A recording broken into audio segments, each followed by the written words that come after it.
Tomorrow was supposed to be the absolute happiest day of my life, my wedding day. Everything was meticulously booked, thousands of dollars were paid up front, and my entire extended family had flown in from Florida, Canada, the Philippines, California, and New York. But less than 24 hours before I was supposed to walk down the aisle, my fiancé Robert looked me dead in the eye and asked for the unthinkable. He wanted to postpone the entire wedding. He wanted to throw away everything we worked for, cancel the venue, and disappoint hundreds of guests. And all of this madness was because of his 36-year-old older brother, Nigel. Let me back up and explain the absolute nightmare that led to this moment. Earlier today, Nigel called Robert from the emergency room. He was in a complete panic, claiming that his heart was pounding out of his chest. He was intensely nauseated, struggling to breathe, constantly trembling, and felt like he was actively dying. Because Robert and I were together when the call came in, I tagged along to the hospital just to be supportive. When we got there, I stood quietly in the corner of the ER room while they spoke about what was going on. The doctor came in, ran a bunch of tests, and apparently told Nigel very clearly that he was physically fine and having a severe panic attack. However, Nigel completely refused to believe the medical professionals. He started demanding an MRI, a full sleep study, and an fMRI scan. He insisted that there was something deeply wrong with his brain and it couldn't possibly be just a panic attack. Then, he looked at Robert with this pathetic, guilt-inducing expression and said, "I know it means a lot to you guys, but it's okay for me not to be there. Your wedding is much more important than my health. I just wished I could be there for Robert. We've been through so much together, it just sucks that tomorrow is the wedding. I'm not saying my health is more important, but I wish I could be there." I just stood there, smiled politely, and didn't say a single word. I knew exactly what he was doing. After a while, I walked out to use the bathroom and simply waited outside because Robert was wrapping things up. But here is the absolute kicker. When Robert finally came out, he dropped a bomb on me. He said he wanted to postpone the wedding. The day before the wedding, he claimed that Nigel begged to be there and that they had been through so much trauma together when their parents divorced. Robert lived alone during his junior and senior years of high school while Nigel was off to college, and their dad manipulated Robert away from his mom. Robert kept saying, "Our wedding should be one of the most special moments, but right now I'm just too worried for Nigel and too stressed out to enjoy it." I took a deep breath and tried to stay as calm as I possibly could. I explained to him very clearly, "Robert, tomorrow is our wedding. The after-wedding venue and the reception are completely booked. Our flights for the honeymoon are literally scheduled for the day after the wedding. The catering is finalized, the photographers are ready, and our families are already sleeping in their hotel rooms." But he just refuted everything I said and kept begging me to understand his brother's perspective.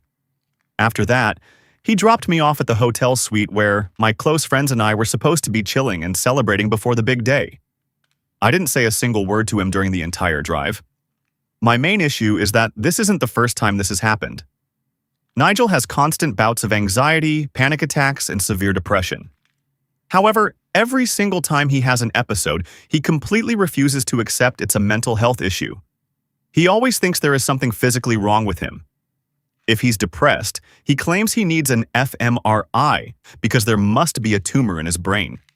If he has a panic attack, he's convinced it's a massive heart attack, even when top doctors and neurologists explicitly tell him otherwise. Nigel always claims he's working on it, but his version of working on it is just trying to find a physical tie to his mental illness so he doesn't have to face reality. Let me give you a few frustrating instances of our plans getting completely ruined because Robert is at Nigel's beck and call. On Halloween, I planned an entire day 2 months in advance. But because Nigel had an anxiety attack that day, Robert completely forgot about our plans and rushed over to be at his side. Earlier in our relationship, because of my own PTSD, I asked Robert to always text me when he's coming home or if he's going to be late, just so I don't worry. One night, I had a massive panic attack because he didn't text me until 3 hours later. Do you want to know why?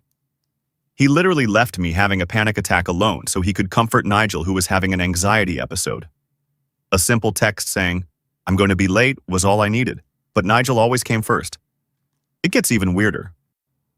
We live in the same apartment complex as Nigel. Robert actually asked me if he could take my emotional support cats up to Nigel's apartment to help him with his anxiety. I flat out refused and told him they were my emotional support animals. Robert got defensive and said they were his cats too, forcing me to remind him that we got them specifically for my PTSD in the first place. On top of that, I noticed that my actual medication, like Advil for pain and melatonin for my severe insomnia, was constantly disappearing from our apartment because Robert was taking them to give to Nigel. When I confronted him, he refuted my anger and said that since we were in a relationship, everything should be shared and he should have an equal say in whether the cats go to Nigel or not. This whole situation was incredibly triggering for me. I started bawling my eyes out, and I could barely speak. Robert just kept pushing me to explain my feelings, and when I told him I was currently uncomfortable explaining, he got extremely petty. Eventually, I tried to suggest a compromise. Nigel could have occasional 10 to 20-minute visits with the cats. Robert immediately refused and snapped, "How is this going to work if we have children in the future?" Talk about a massive red flag. Was he planning to give our future children to Nigel as comfort objects too? Even on our anniversary celebration, Nigel tried to push and make plans with Robert, despite being informed weeks earlier that we were going away. Nigel claimed he already bought tickets or flights, trying to force our hand. This happened constantly. Dates were canceled or postponed because Nigel would convince Robert that the roads were too dangerous to drive on.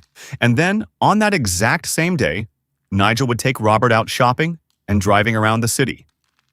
Eventually, Robert apologized and promised to set strict boundaries. No more last-minute planning with Nigel, and Nigel needed to rely on a real therapist instead of expecting Robert to be his personal savior. But despite these promised boundaries, Nigel still calls Robert 10 times a day.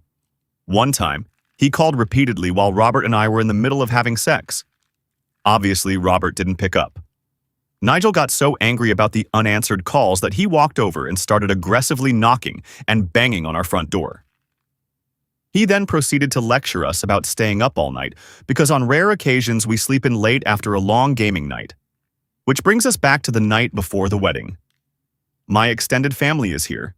The venue and reception were fully paid for by a very rich, close friend of mine. They also paid for the food, the 5-star hotel everyone is staying at, and the professional photographers. If we postpone, everything is canceled, and not a single penny will be returned. The honeymoon, which was gifted to us by another incredibly close friend, would also be completely forfeited. Outside of this toxic issue with Nigel, Robert is honestly an amazing guy. He is creative with our dates, he takes care of me when I'm at my lowest, and all my friends agree he's great. But the moment Nigel enters the picture, everything crumbles. Thankfully, the story doesn't end in tragedy. That night, around 2 a.m., Robert called me in absolute tears, begging to talk. After a massive debate with my friends in the hotel suite, the council agreed to let him in, but under one condition. One of my friends had to sit in the room with us as a witness. The moment he walked in, all my bottled-up emotions completely blew open. I raised my voice, I got bold, and I threw major insults at him. I told him he was being a effing asshole and screamed, "If you don't want to marry me, just be a man and say it." I ended my entire rant by looking him dead in the eye and saying, "If you are not showing up tomorrow, you can take this wedding ring and give it to Nigel." Robert took every single insult without saying a word. He just sat there and wept. He apologized profusely and admitted that he never actually wanted to postpone the wedding. He was incredibly excited about it and had been bragging about the preparations to his friends for months. But Nigel had put immense suffocating pressure on him in the ER. Nigel had sent 37 missed calls and text messages, saying things like, "I'm feeling worse. The doctors are making me wait for an MRI. I need you, Robbie. We used to be so close. If your fiancé is stopping you from talking to me, she is wrong. Answer your phone." Robert confessed that he just cracked under the toxic guilt. He apologized for his complete lack of communication and promised to do better. He reminded me that for the past year, he really had been doing better with keeping our plans and not giving away my things. But Nigel's constant spam calling and aggressive door banging were disrupting our sleep and genuinely scaring me. Robert tried to set boundaries before, telling Nigel to only call once or twice and leave a Discord message if it wasn't an emergency. But Nigel's excuse was insane. He claimed everything was an emergency, including a grocery store sale or needing help putting up lights. Nigel grew up in the Soviet Union until he was 7, and their dad has very outdated beliefs, constantly telling Nigel that back in the day, family could just knock and call whenever they wanted. I made it completely clear to Robert that I was done living my life this way. Hearing the finality in my voice, Robert decided to handle it once and for all. Nigel started spam calling his phone right there in the hotel room. Robert picked up, put him on loudspeaker right in front of me, and strictly repeated the boundaries. When Nigel immediately started rambling with his usual excuses of, "But what if I need help?" Robert finally snapped. He interrupted his brother and said, "That's it.